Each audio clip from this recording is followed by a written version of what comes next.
नाजरीन, मेरे साथ हैं नाइन ब्रदर के चीफ एग्जेक्टिव मुबारक जवेद। बहुत अच्छा तबसरा करते हैं, इनके प्रोग्राम बड़े पसंद किए जाते हैं पूरी दुनिया में। मैंने सोचा कि इनका तबसरा भी तो लेना चाहिए। जी बताइएगा कि पाकिस्तानी सियासी सूरत हाल पे आज भूचाल आ गया है, मुजाइल दाग दिया है कमिश्नर ने। अब जिन अदारों की तरफ उन्होंने किया है वो तो अपना दिफा करेंगे। तो क्या देख रहे हैं, हालात किस तरफ जाएंगे?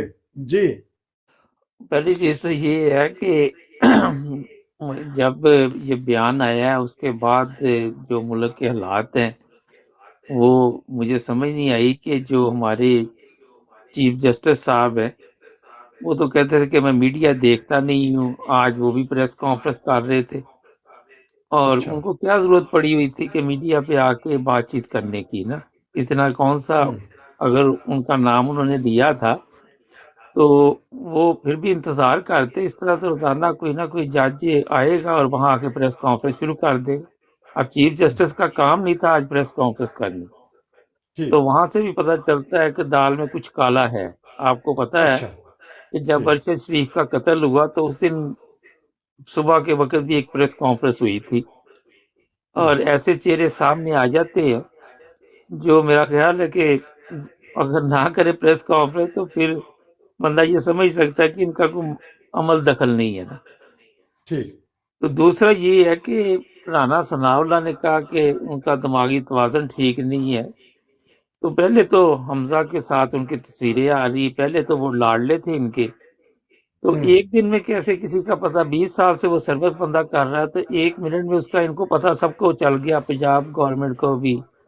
और ये जो आके कह रहे हैं कि उनका दिमागी तवाज़ुन ठीक नहीं, ना उनका हम्म। कोई मेडिकल करवाया ना उनका मेरा ख्याल है कि इतनी जल्दी इन्होंने फौरी तौर पर बयानात शुरू कर दिए कि दिमागी तवाज़ुन ठीक नहीं। तो उसको 20 साल से आप सर्विस में ले रहे हैं, उससे इतने बड़े बड़े काम लिए पिंडी में।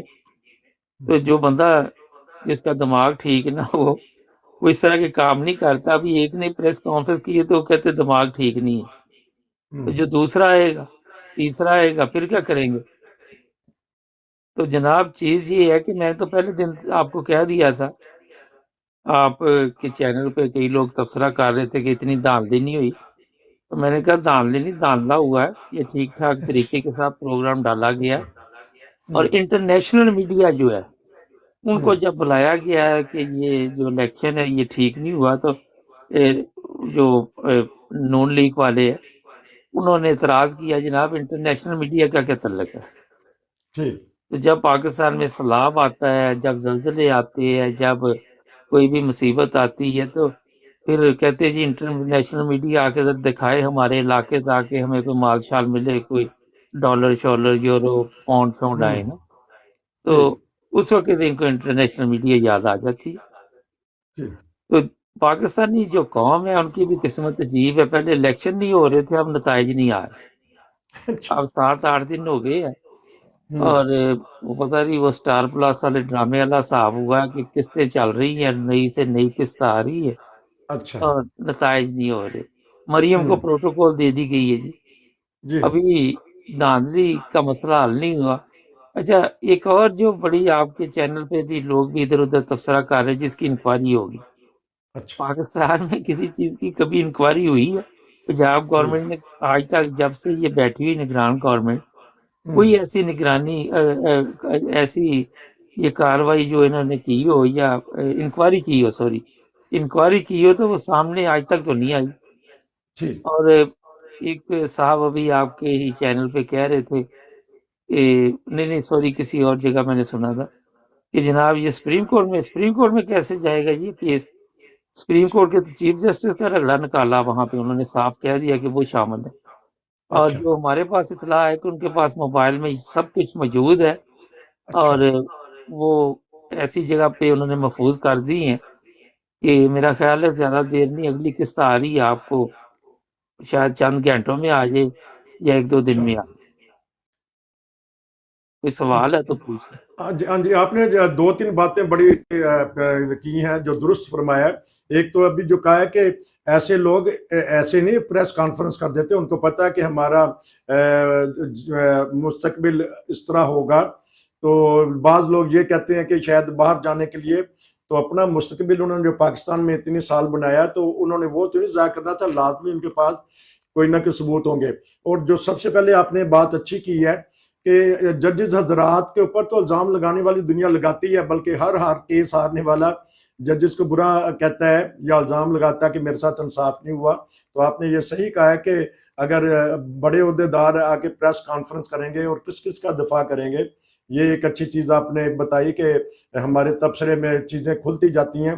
फिर आपने ये भी कहा जिस तरह के गैर मुल्कियों को हम उस वक्त दावा देते हैं जब मुसीबत में हो, और अब जब इलेक्शन करवाए ही हमने गैर मुल्की ताकतों की दबाव के ऊपर, बताइएगा कि आने वाले हालात 2-4 दिन में क्या बनेगा। देखिए, सबसे पहले तो ये है कि अभी तक किसी को कोई पता नहीं। आज फजल रहमान ने भी ऐलान कर दिया कि हम इन इलेक्शन को नहीं मान, अच्छा। उसने साफ तौर पे ये बात बता दी है। हम्म। और ये मैं आपको बता देता हूँ कि अगर फर्ज करे ये गवर्नमेंट किसी तरह बनाने में, अभी तक तो कोई नजर नहीं आ रहा कि मरकज में गवर्नमेंट बन जाएगी। ठीक। अगर बन भी जाती है तो ये कुछ ज्यादा देर नहीं चलेगी, 2-4 दिन में ठीक। आपको कोई नहीं इसका पता चलना। हम्म। और एक और जो चीज है जो सबसे बड़ी, ये है कि इमरान खान के बगैर इस वक्त इनको सिस्टम नजर कोई नहीं आ रहा, रास्ता कोई नजर नहीं आ रहा।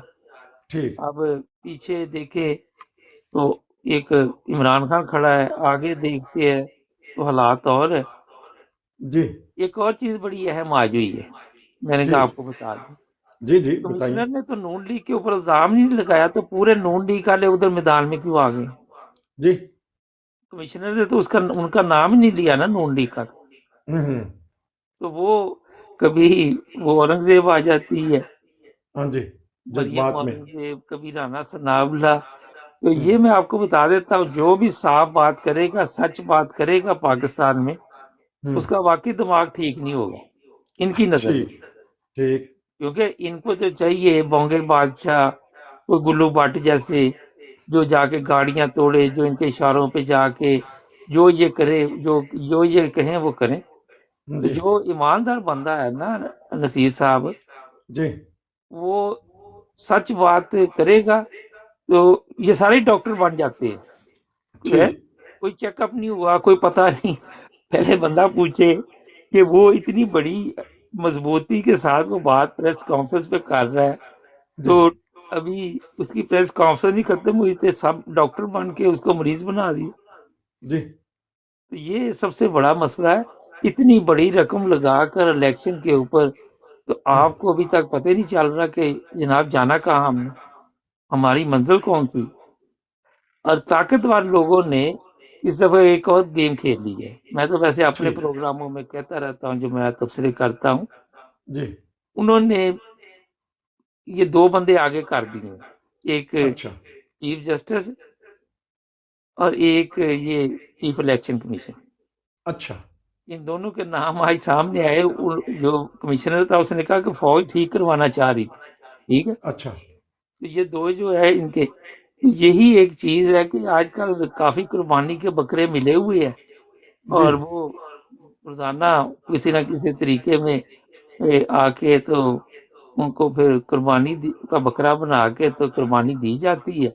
और खुद ताकतवर लोग पीछे बैठे हुए हैं, अब वो सामने नहीं आते, वो पीछे से ही वो जिस तरह रिमोट कंट्रोल पकड़े हुए हैं उसी के साथ। और उनको भी समझ नहीं आ रही कि हमने जाना कहाँ, पता उनको भी अब नहीं। ये बताएं कि अब नून लीग को हुकूमत लेनी चाहिए मरकज में कि नहीं, क्योंकि गेम हो रही है हर तरफ, तो क्या करना चाहिए इनको अब। नून लीग पीपल्स पार्टी के बगैर हुकूमत नहीं लेगी, अगर वो पीपल्स पार्टी को साथ देगी उनको, क्योंकि ये अकेले हुकूमत नहीं लेंगे, उनको मस जरूर ये किसी न किसी लालच में लाएंगे, और उनको उसमें फिर ना वो वजारत देते या ये सदर या जो भी है, इनका दोबारा सोमवार को मंडे को दोबारा इजलास है। अच्छा। उसके बाद ये तीसरा चौथा इजलास है शायद तीसरा। और अगर फजल रहमान को बड़ा 1-2 हफ्ते सदर न बनाया तो वो इनको सबको ले दे जाएगा। सबको ले दे जाएगा। बड़ी खतरनाक बात कर दी है मुबारक जवेद साहब ने, 9 ब्रदर के चीफ एग्जीक्यूटिव हैं। उसको आपका बहुत शुक्रिया, इंशाल्लाह दोबारा आपसे राब्ता होगा।